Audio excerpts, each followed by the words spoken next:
Hey, Agaho guys, GBA Season 3 starts tomorrow, so we are just in time for the Season 3 Utah Jasmine Primer. In this video, we're going to go over the 4 Pokemon that we lost at the end of the last season, the 1 off-season move that we made, go over the 4 Pokemon we were able to pick up in the draft, talk a little bit about them, and then just kind of go over the schedule and conferences and all that stuff that we're going to be playing in this year. So let's go ahead and get started. Alright, so going over to the losses to free agency at the end of last season, we'll just go in the order I picked them up in last season's draft. So we're going to start off with Comet Woman Gothitelle. Obviously had not used Gothitelle before since I didn't play 5th, and that's why I waited to pick her up on a 1-year deal, just to kind of test the waters. The idea, of course, was that I don't have very much, powerful offense on the team, so it would be nice to have something that can trap a wall that I'm having trouble dealing with or think I'll have trouble dealing with. Take that out, and then hopefully the rest of the team can go from there. It was kind of hit or miss. Sometimes it works, like against the Sawsbucks, Cresselia, and sometimes it did not, like against the Mankeys and Vaporeon. Was pretty nice, but since it's kind of a unique role, no other poke has Shadow Tag besides, I guess, Wobbuffet, which only has the counters and whatnot. It's going to be tough to fill that void in, so I think I'm just kind of going to write it off. It was definitely cool to have it last year, but I think we're just going to let her fall off to somebody else. The next poke we lost was, our offensive MVP, arguably one of the more important members of the team, definitely the offensively important members of the team, Coldman, Cloyster. I don't think I actually pulled off any sort of success with Shell Smash. As you recall, our most successful set was the Scarfed one, just with Icicle Spears and all that stuff and whatnot, mixing it up with a more defensive set some weeks, bringing some utility moves like Spikes and Rapid Spin. Definitely leaves a big offensive hole when we're already hurting for offense, so we're definitely going to have to try to patch that up in the draft. And not really interested in picking Cloyster back up. It was just a little bit too easy to plan for, as powerful as it was. I'd kind of like something that's a little bit more versatile on offense. Cloyster is kind of stuck with about, 3 types of moves, Stab and then Rock Blast. So moving on to the next guy, it was basically a mascot pick last year, 10th rounder. If you're going to take a poke that's kind of a joke pick or a mascot pick, 10th round is probably the round to take it, and that's why we took Magneton. I wanted Magnezone earlier in the draft in round 4, that got sniped, so I kind of made jokes that maybe I'll take Magneton, and I ended up taking it in round 10, which if I was going to take it at all, of course, is the best round to take it in. And only used it in the 2 games, I think, against the Sharpedos, who had Scizor. Probably could have stood to use it a couple more games. Analytic is a good ability that I never actually made use of. I kind of only used Magnet Pull. Probably could have got more use out of Magneton last year, but I think I ran it Scarf both times. Never really tried to take advantage of any bulk with Eviolite. So anyway, 1-year mascot pick to carry us over into the next year, and I guess it would be there if I wanted to pick it back up, but again, not really that interested in picking it back up either. We do already have an electric type Volt switcher with Zapdos, so there you go. And then of course we lost our Megas. Megas are always 1 year, and didn't have a great Mega spot last year. Was able to pick up Mega Alakazam because I felt like we needed speed. I believe statistically, Zam actually won our Harbinger of Victory, where he had the we won the highest percentage of games where he appeared. Bringing him to games was good, is what that stat basically boiled down to. We won most of the games he appeared in, and the games where I didn't bring him, I lost most of them, something like that. So, with that, we lost, a speedy offensive Mega. Fortunately, though, this is the first season being played on Omega Ruby Alpha Sapphire, so there's a lot more Megas to go around, and I think we'll be able to definitely pick up some sort of fast offensive Mega if that is what we end up needing to take. Might be Alakazam again, or it might be somebody else, but we'll see. We definitely have some options there for at least fulfilling and picking that role back up. So, moves I wanted to make in the off-season, that is before the draft actually started, kind of just one, and that was getting rid of poor little LVP Hitmontop from last season. It's not to say Hitmontop was, a bad pick, or that it's not a good Pokemon for the league. Just it kind of didn't do what I wanted him to do, which might have been me trying to expect too much of him. He is more of a versatility guy more than a specialist guy. With Intimidate, Rapid Spin, good stuff going on there. Technician and a lot of priority moves. I believe Hitmontop may actually have more priority moves that it can learn than like any other poke in the game, so that's kind of cool. But I felt like I wanted a better spinner, and I kind of also just wanted a better Technician Mach Punch user, which I guess kind of would just be Breloom.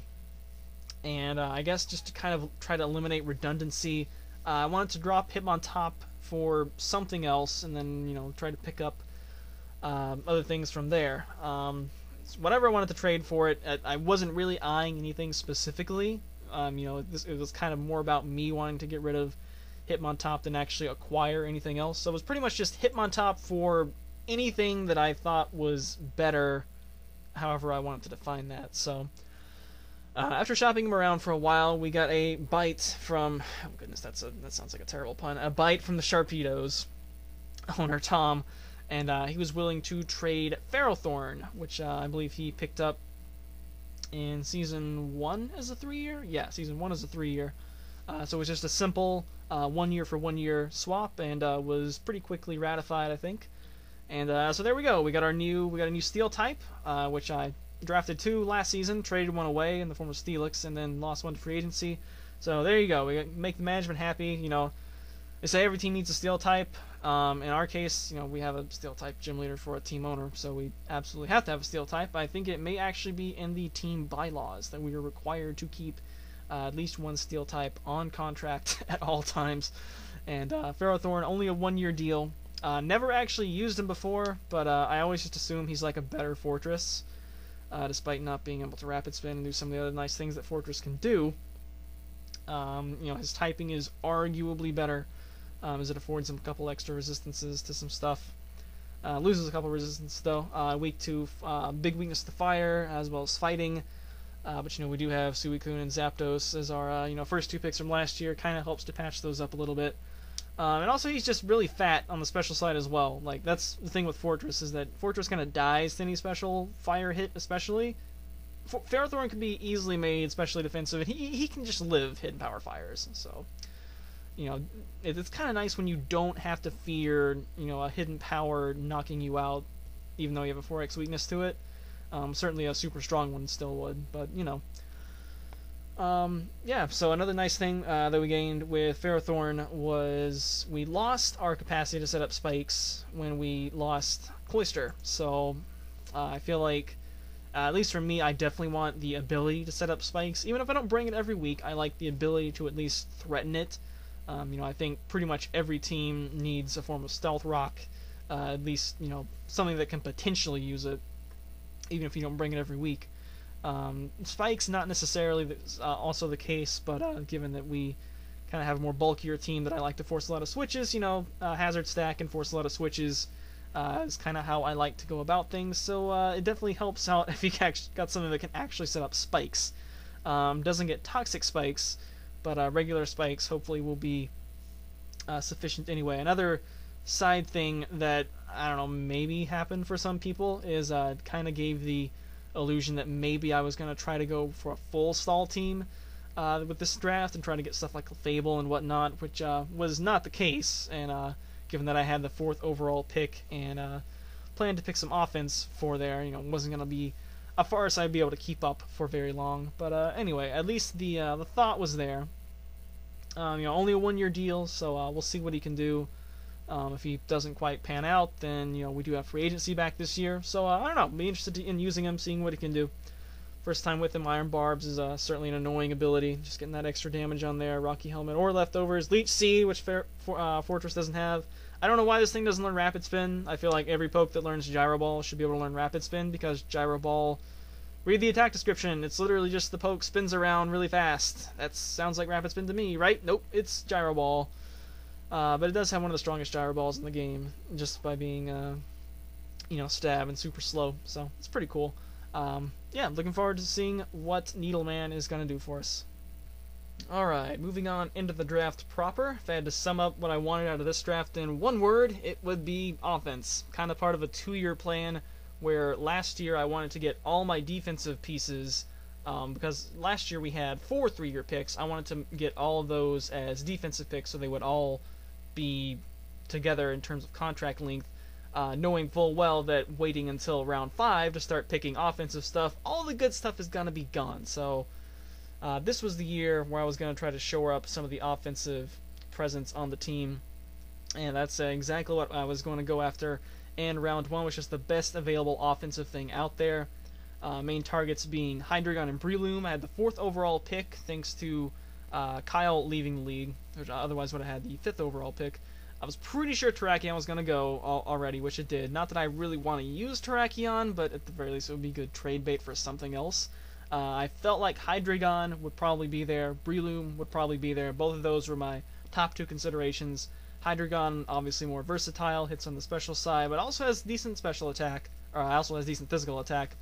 He can hit from both sides, has decent bulk, to maybe go bulky offense or with Roost even.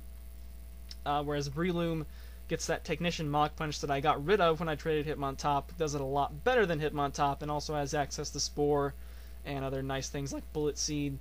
In the end, because I already did have Whimsicott and Ferrothorn, I kind of didn't want a 3rd grass type, so I decided Hydreigon would be who I would prefer, and indeed that is who we were able to pick up, was Hydreigon. So round 2 was pretty simple. I wanted the best spinner left on the board, which I felt like Starmie was probably the best spinner overall, so that was my primary target. However, I was pretty sure it was not going to make it out of the 1st round, and indeed it did not, as it went to the Pelipers, I believe, in their late round 1 pick.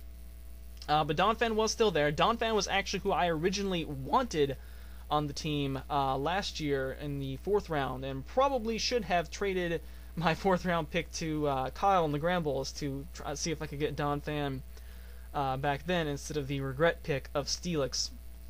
So Donphan was there, and Donphan is who we picked up. I did really want a bulky ground last year after Magnezone got sniped anyway. And it just kind of covers some of Zapdos and Suicune's weaknesses that they don't cover for each other, namely the electric and rock weaknesses that they have. So that's the main reason I wanted a bulky ground. It's also a spinner. It's got pretty decent attack stats, base 120, and it's bulky as well. It could be one of those nice, similar to Hitmontop last year with the Assault Vest.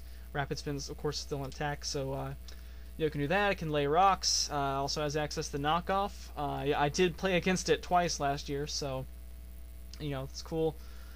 Cool knowing what it can do. Yeah, that's pretty much it. We just wanted the best available spinner. Also, because I felt like Starmie would be gone, I did not want Breloom plus Donphan, because knowing what my round 3 pick was going to be, it was going to be 3 physical guys.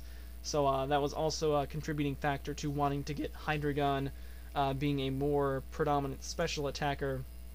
If I knew I would have had Starmie locked up, then maybe I would have been a little bit more okay with Breloom, but I think it worked out for the best anyway. So moving on into round 3, there was kind of one target for round 3, and that was to get some manliness on the team. And there is no Pokemon that is more manly than mother-loving Aggron. The boss god is coming to the Utah Jasmine. If for some reason he had been sniped, I would have had to settle for the slightly less manly head-smashing threat of DD, and I guess DD and or whatever. What's the thing's name? Tyrantrum, yeah. Which humorously enough did actually get Rockhead like right after was announced that it was going to be getting Rockhead like right after the draft ended. So thankfully though, it didn't have to go with the Rock Dragon. It ended up going with the Steel Rock. It's pretty much the 2 manliest types in the game, So I probably have unrealistic expectations for Aggron, but that's because I expect like Aggron can like 6-0 leadoff sweep every team every week. So because it's Aggron, it's the boss god. So anyway, I love Aggron. It's probably my favorite poke to use from 4th gen, just in terms of smashing stuff. Head smash is my favorite move in the game, for those of you who did not know. And fun little nugget of information here, all 3 of these picks all learn head smash. So this year we're going to be keeping track of how many head smashes each Pokemon uses, and that's going to be an award at the end of the season for which poke uses the head smash the most. I think these might be the only 3, so yeah, I'm going to give Aggron certainly the early nod on who's probably going to win that award. But yeah, so Aggron, it's Aggron. You know, there is no other consideration. It is Aggron. I really wanted to get him last year, but by the time I was able to get him, you know, I because of course I don't think anyone else is going to want Aggron. I'm gonna have to wait until the last round. And to be honest, like this is my dumb thought process of why I did not pick Aggron last year. First off, I didn't want to disgrace him with only a 1-year deal. You know, like I want Aggron forever. So I decided to wait until here and lock him up for 3 years. The other thing that is totally silly is I didn't want to do well with Aggron last year, and then he was on a 1-year deal, and then I have to take him earlier than the 3rd round this year. So that logic is probably pretty silly, but that was my logic anyway. Anyway, all good now. We got Aggron, you know, with our last available pick. So, you know, if you're gonna make any sort of a questionable pick, certainly you want to do it with your last available pick. So that's what we did. We got Aggron, and you know, he's pretty much going to be our team mascot from here on out. I mean, steel type, you know, manly dinosaur. Who doesn't want a steel-plated dinosaur on their team? And I want a steel-plated dinosaur on my team, and I have one. And there's only one other team that does. But that team doesn't have stab head smash that they can use with their steel-plated dinosaur. So, oh well. Anyway, so moving on to the Mega Round. Once again, if you noticed, we didn't recruit anyone new with a base speed over 100. Hydreigon, I think, has like 97, 98, something like that. Yeah, 98. So, besides that, we've got Zapdos with 100 and Whimsicott with 116. So, once again, we need some speed on the Mega side. And my primary 2 targets for that are 2 of the new Omega Ruby Alpha Sapphire Megas, Mega Lopunny and Mega Beedrill. Both of them have pretty similar attack and speed stats. Main difference being Lopunny has, you know, powerful, scrappy high jump kick. Mega Beedrill's got that nice, powerful U-turn with adaptability, you know, to help shore up some of our Volt Turn capacity with Zapdos, and now adding Hydreigon and I guess Whimsicott as well can use U-turn. So that would be nice. However, one of the things that made me lean a little bit more towards Mega Lopunny was that it has a little bit easier time getting the Mega off. Notably, regular Lopunny comes in at base 105 speed, whereas regular Beedrill is, what, I think like 70 or something like that. You know, it's pretty slow. You almost have to Mega Protect on the first turn to get your speed up to snuff. And Mega Lopunny does not have to do that, and if it wants to, it can just Scrappy Fake Out, which is going to be better than Protect most of the time anyway. So that was, you know, it's also, you know, a nice priority move to be able to hang on to. It's actually useful after the Mega Evolution goes off. So thankfully, though, this Pittsburgh Steelix picked up Mega Beedrill, I think, maybe like a pick or 2 before I got to make my Mega pick. So that worked out pretty well. It was a slam dunk. We just picked up Mega Lopunny, and you know, we got an extra fighting type there, much faster than regular Gallade, obviously. And unresisted stab, always a nice thing. But we'll hold off actually talking about the things until the next segment. So anyway, there's our draft. We got Hydreigon, Donphan, Aggron, all for 3 years, and our Mega this year, which I believe I got the 8th Mega pick, so kind of there, close to the middle. And yeah, I'm actually right there in the middle. And you know, everyone was gonna get a pretty decent Mega no matter what, with all the new ones being added. And I think Mega Lopunny is probably one of the better Megas.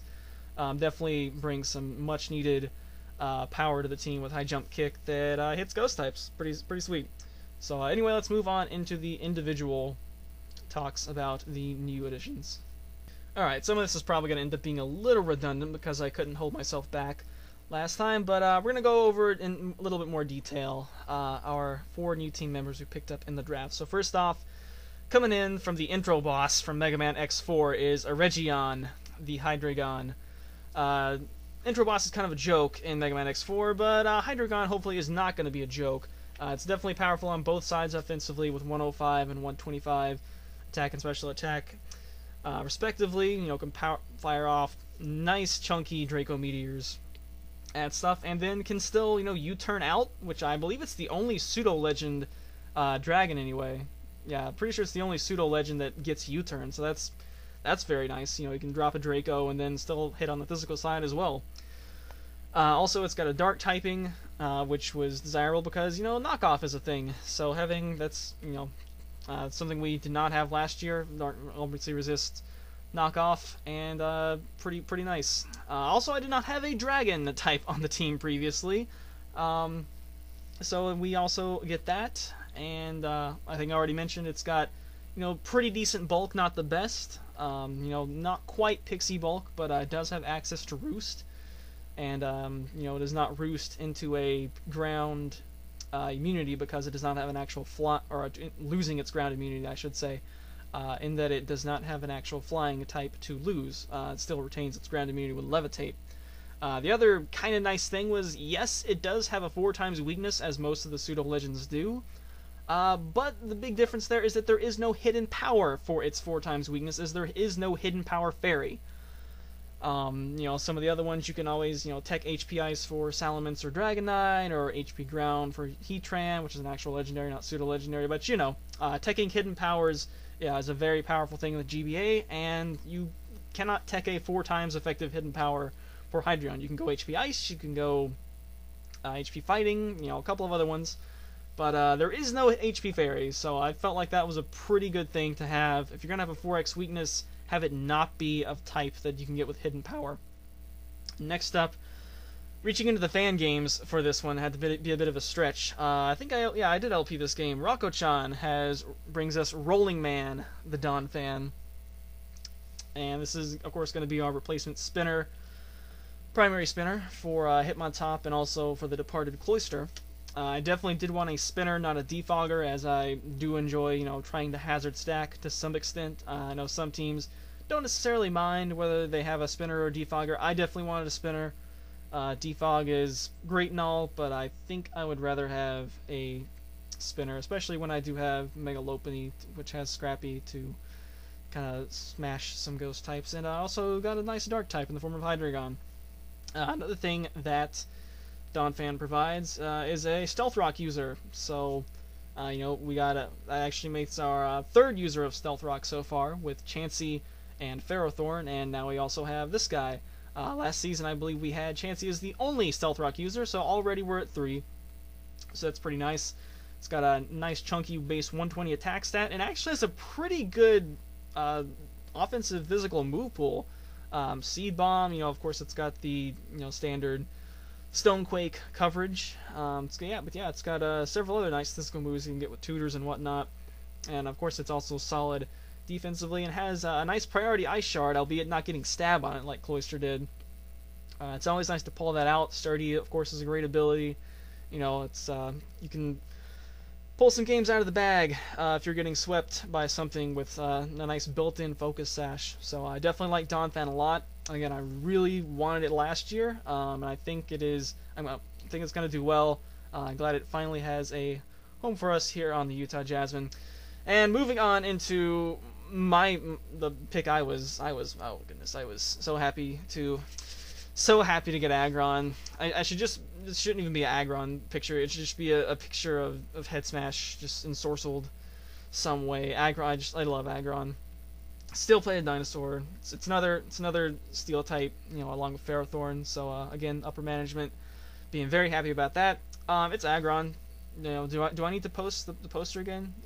If you guys haven't checked the Utah Jasmine Twitter for the poster, or you can just Google Aggron poster, and yeah, you'll learn all the facts that you need to know about Aggron and the immense amount of horrible things he's gonna do to the opposing teams this year. It's not gonna be pretty, if I'm being perfectly honest. And on top of that, it also makes an extra Stealth Rock user if we actually want to take a turn to sit back and let him do some other stuff. So we went from 1 Stealth Rock user to 4, and that's pretty good. So we should be able to have the threat of hazards every game, which is pretty nice. And, you know, some of these guys you don't necessarily want to try to taunt to prevent Stealth Rock from coming up, which is, you know, Chansey is, of course, very tauntable.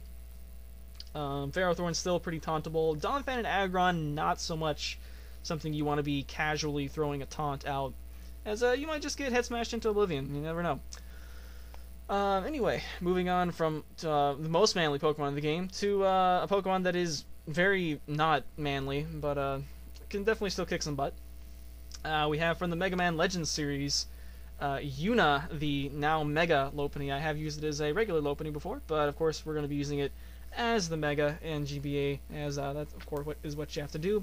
Sort of like last year, again we needed speed, and because my top 3 speeds were again 116, 198 going into the Mega Draft, and you know, this is what it's base 135, outspeeds Crobat, you know, has Fake Out, which has +3 priority. That even outspeeds Extreme Speed, which is pretty nice.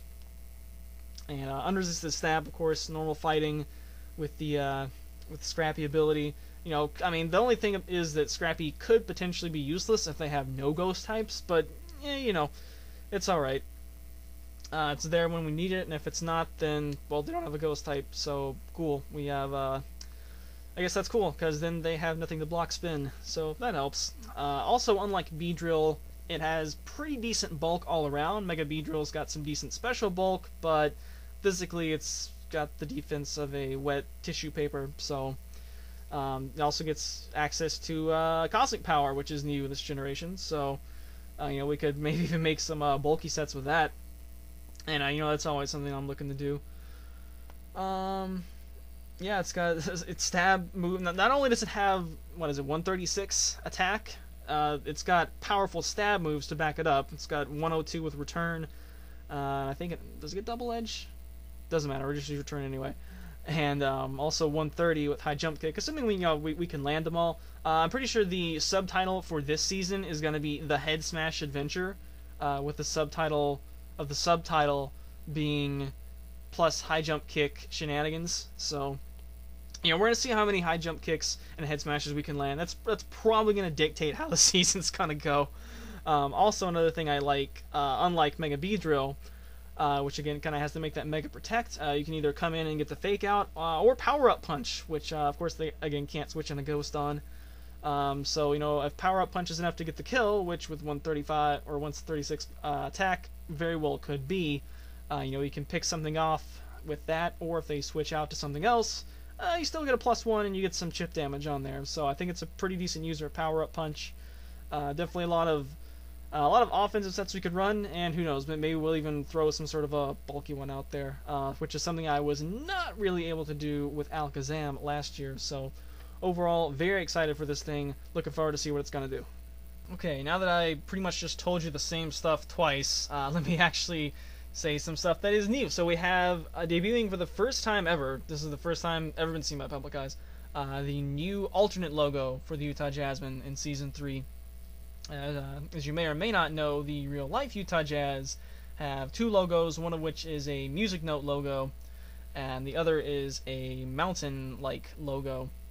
The one we had last year, and which will probably continue to still be the main logo, was based on the music note logo. It was pretty much just word art, you know, with the, of course, the iconic hair bobble symbol for the J. The main problem with that logo is it's kind of really long, and when a lot of teams are making graphics and whatnot, it's kind of just long, and it would be better if it were more square. So for whenever the graphics call for it, this will be a new logo that can be used instead. Just used interchangeably, doesn't replace the old logo. I think officially I'm going to keep the old one just because of the original as the main logo. But anyway, I like this logo, so let's take a look at it right now. It is our mountain-based logo. Got a nice, of course, full team name, Utah Jasmine, there on the logo.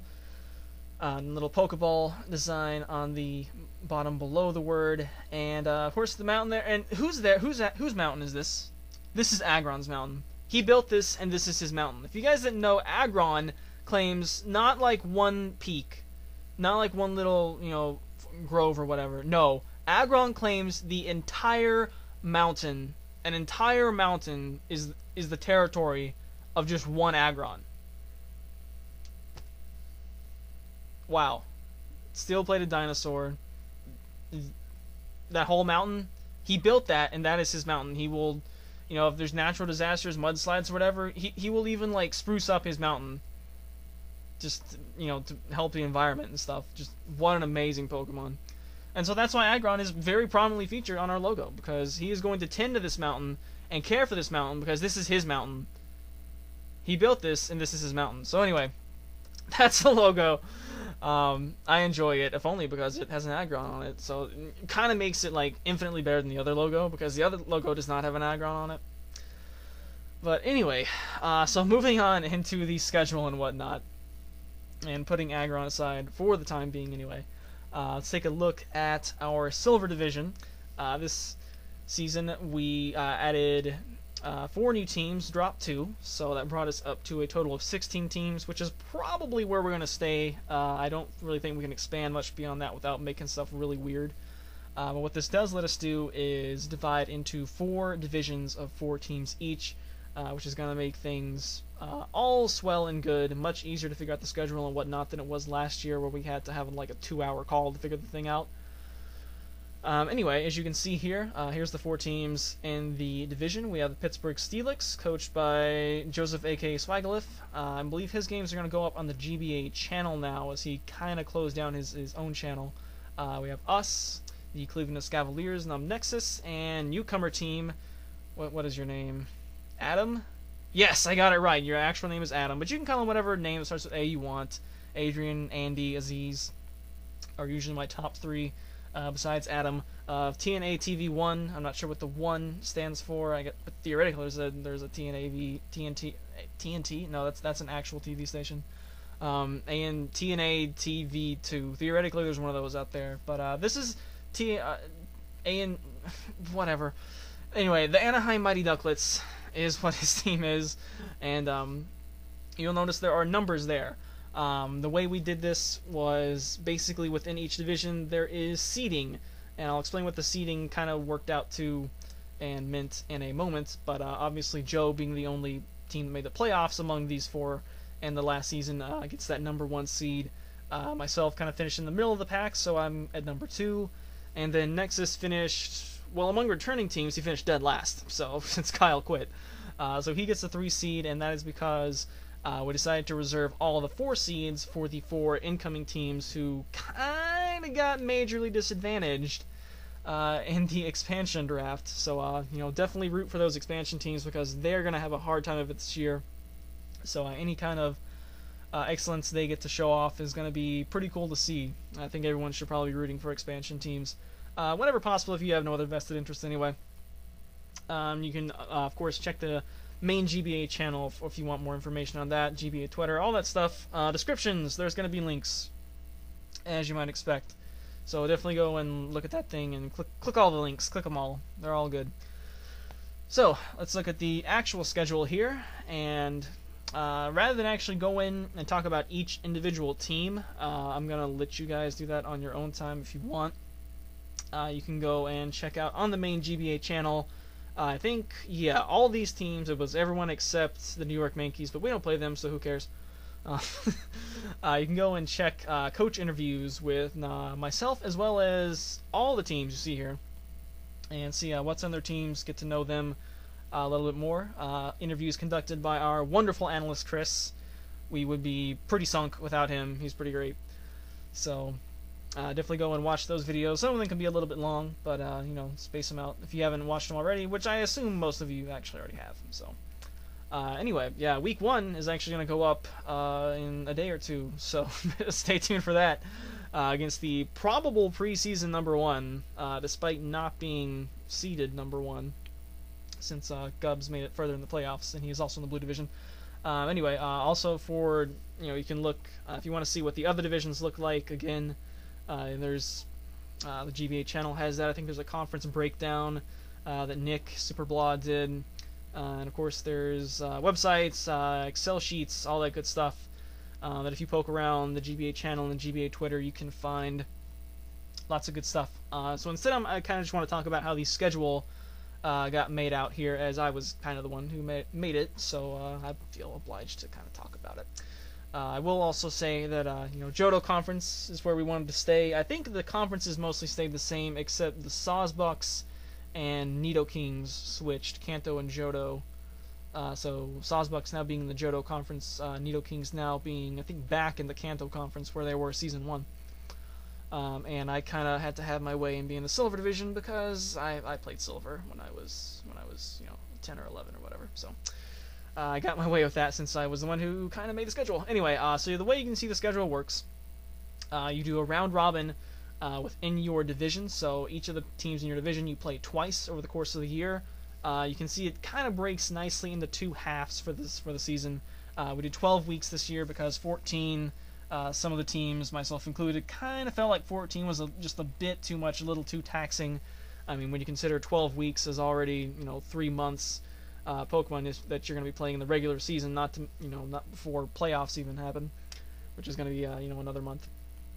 But that only leaves room for, since we wanted to play everyone in conference, that's going to be another 4 games. It's already 10 games, so only 2 games out of conference. But that's kind of the price you have to pay for going with 12 weeks. So that's actually where the seeding comes into play. You were to outside your conference games, you play teams that have the same seeding. So in my case, you can see everything's nice and color coordinated here because that's how we do it. We have Kote, who is the Blue Division 2nd seed team, despite arguably being the best team in the league. Then we also have Fizzy Stardust, who is the Red Division 2 seed. Fun fact, those happen to be the only 2 teams I did not play in the previous season from the Kanto Conference. So that's kind of cool that I do get to play both of them in this season. And outside that, you can see in weeks 2 and 3 and 8 and 9, those are the weeks where you will play, or where you will see matchups between teams from the same conference and opposite divisions. And then weeks 4 through 6 will be our first round robin within your division gauntlet. And then to close out the season, to really build excitement for the playoffs, try to make that final push, by having a shot to take down, get yourself a win and give the person you're competing against a loss. We got a final in-division round robin in weeks 10, 11, and 12, and hopefully some of those will come down to the wire, competing for playoff spots, competing for trying to get the first round bye by being the division winner in your conference with the best record.